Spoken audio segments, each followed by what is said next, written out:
دیکھیں میں آ گئی، آپ کی بیٹی۔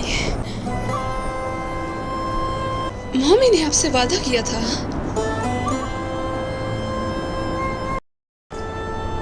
جب کوئی میرے دل میں ہوگا تو میں سب سے پہلے آپ کو بتاؤں گی۔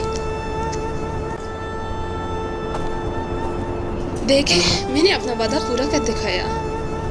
اس کے بعد درسن وہاں پر بیٹھ جاتا ہے اور حلیمہ کو کہتا ہے کہ اللہ انہیں اپنی رحمت سے نوازے، جس پر حلیمہ کہتی ہے کہ آمین۔ بالا خاتون کی قبر کے سامنے ایک اور قبر ہوتی ہے جس کے بارے میں درسن پوچھتا ہے کہ یہ قبر کس کی ہے۔ اس پر حلیمہ جواب دیتی ہے کہ یہ قبر میرے نانا کی ہے۔ پھر حلیمہ کی آنکھیں بھر آتی ہیں اور وہ کہتی ہے پہلے مجھے نانا چھوڑ کے چلے گئے، پھر والدہ اور اب بابا بھی چھوڑ کے چلے گئے۔ پھر حلیمہ کہتی ہے کہ میں ان سب سے بہت بعد میں ملی تھی اور یہ مجھے بہت جلدی چھوڑ کے چلے گئے۔ پھر وہ وہاں پر بالا کی قبر پر فاتحہ پڑھتی ہے۔ پھر حلیمہ کہتی ہے کہ درسن محبت انسان کو کمزور بنا دیتی ہے، میں اپنوں کو کھونے سے بہت زیادہ ڈرنے لگی ہوں۔ پھر درسن کہتا ہے کہ ہر کسی کو ڈرنا چاہیے، سردار کی بیٹی، محبت کرنے والوں کو ایک دوسرے کے کھونے کا خوف ہونا چاہیے۔ پھر حلیمہ وہاں سے اٹھتی ہے اور درسن سے کہتی ہے درسن تم مجھ سے وعدہ کرو تم مجھے کبھی چھوڑ کر نہیں جاؤ گے۔